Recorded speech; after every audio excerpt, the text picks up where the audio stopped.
Hello guys, welcome back to our channel Pariksha E classes. स्वागत है आप सभी का आपके अपने चैनल परीक्षा ई क्लासेस पर। Guys, Uttar Pradesh TGT exam 2022 को लेकर इंग्लिश विषय के रिगार्डिंग एक बहुत ही इंपॉर्टेंट न्यूज़ निकल के आ रही है।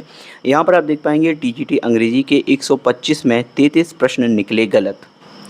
एंड इसके रिगार्डिंग आयोग के सचिव व परीक्षा नियंत्रक स्पष्टीकरण शायद तलब किए गए हैं। तो गाइज हम बात करेंगे यूपी टीजीटी इंग्लिश 2022 एग्ज़ाम की। जैसा कि आप सभी को पता है, टीजीटी एग्ज़ाम के सभी विषयों के रिजल्ट आ चुके हैं और ये एग्ज़ाम कंडक्ट हो चुका है। 2022 की एक भर्ती परीक्षा थी, लेकिन पिछले 1 से 1.5 माह के भीतर सभी जो औपचारिकताएँ थी परीक्षा और उनके जो इंटरव्यू वगैरह थे पीजीटी पोस्ट के, वो भी हो चुके हैं। यहाँ फिलहाल हम बात कर रहे हैं टीजीटी इंग्लिश विषय की, जिसका रिजल्ट अब तक जारी नहीं किया गया। उसका कारण ये था कि पूरे 125 प्रश्न में से 33 प्रश्न यहाँ पर गलत निकले थे। तो यहाँ पर आप देख पाएंगे इलाहाबाद हाई कोर्ट ने सहायक अध्यापक टीजीटी अंग्रेजी विषय की परीक्षा में कुल 125 प्रश्नों में से 33 प्रश्न गलत पाए जाने पर उत्तर प्रदेश शिक्षा सेवा चयन आयोग के सचिव और परीक्षा नियंत्रक को बुधवार को व्यक्तिगत रूप से उपस्थित होकर हलफनामे पर पूरी प्रक्रिया स्पष्ट करने का आदेश दिया है।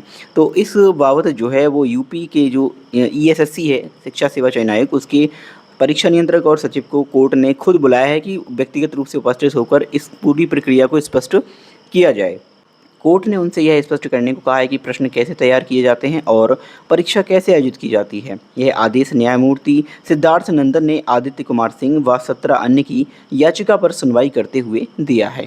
तो गाइज़, इस रिगार्डिंग जो है वो यूपी ईएसएससी के जो सचिव हैं और परीक्षा नियंत्रक हैं, दोनों लोगों को बोला गया है कि आपको स्वयं कोर्ट में उपस्थित होकर इस बारे में बताना होगा कि किस तरह से आप एग्ज़ाम पेपर कंडक्ट कराते हैं या एग्ज़ाम पेपर किस तरह से प्रिपेयर होते हैं। इन सभी के बारे में व्यक्तिगत रूप से उपस्थित होकर कोर्ट में ये जवाब देना होगा। इस मामले की शुरुआत में 29 प्रश्न पाठ्यक्रम से बाहर के पाए गए थे। याचियों का कहना था कि परीक्षा में पूछे गए 4 प्रश्न गलत हैं। कोर्ट के निर्देश पर विशेषज्ञों ने जांच की तो यही निष्कर्ष निकला। इस तरह कुल 33 प्रश्न गलत निकले, जो पूरे पेपर के 125 प्रश्नों का 25% से भी अधिक हैं। तो यहाँ पर जो कोर्ट है उसने देखा कि 25% से अधिक प्रश्न हैं जो आउट ऑफ सिलेबस पाए गए हैं। आयोग की ओर से कोर्ट को बताया गया कि आयोग ने इन गलत प्रश्नों के अंक शेष प्रश्नों में बांट दिए हैं और इसके आधार पर एक नई संशोधित चयन सूची तैयार की गई है, जिसमें 42 और अभ्यर्थियों को चयन सूची में जगह मिली है। कोर्ट ने आयोग के समाधान पर असंतोष जताते हुए कहा कि जब 25% से ज़्यादा प्रश्न ही गलत निकल रहे हैं तो सिर्फ अंक बांट देना कोई स्थायी हल नहीं हो सकता है। तो यहाँ पर आयोग ने 4 प्रश्नों को ही केवल गलत माना था और उन 4 प्रश्नों के जो अंक हैं वो सभी में बांट दिए थे, जिससे 42 और जो अभ्यर्थी हैं उनको नई चयन सूची में जगह मिली थी। हालांकि कोर्ट ने इस बात को बोला है कि जो 25% से अधिक प्रश्न आउट ऑफ सिलेबस हैं उनका क्या होगा। कोर्ट ने कहा कि प्रश्न पत्र तैयार करने की पूरी प्रक्रिया की जांच करना बहुत ज़रूरी है, भले ही यह आयोग की अपनी जिम्मेदारी हो कि वह अपनी प्रक्रिया पर आत्मनिरीक्षण करे। तो यहाँ पर बहुत ही इंपॉर्टेंट न्यूज़ है।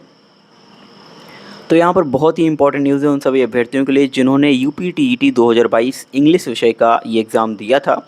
आउट ऑफ सिलेबस 33 से अधिक प्रश्न यहाँ पर पाए गए हैं। तो इन प्रश्नों को लेकर अब आयोग जो है वो जवाबदेही आयोग की तय हो जाती है और कोर्ट ने भी स्वयं सचिव और परीक्षा नियंत्रक जी को बोला है कि आप स्वयं कोर्ट में आइए और पूरी प्रक्रिया को स्पष्ट कीजिए। फिलहाल इस न्यूज़ में इतना ही है। अगर आपको इसी तरह की इन्फॉर्मेटिव वीडियोज़ पानी है तो आप हमारे official YouTube channel Pariksha E classes को सब्सक्राइब कर लीजिए। साथ ही साथ हम टेलीग्राम एंड इंस्टाग्राम पर भी हैं, वहाँ जाकर आप हमें ज्वाइन एंड फॉलो कर सकते हैं for more updates. Thank you for watching video. मिलते हैं अगली वीडियो में। जय हिंद।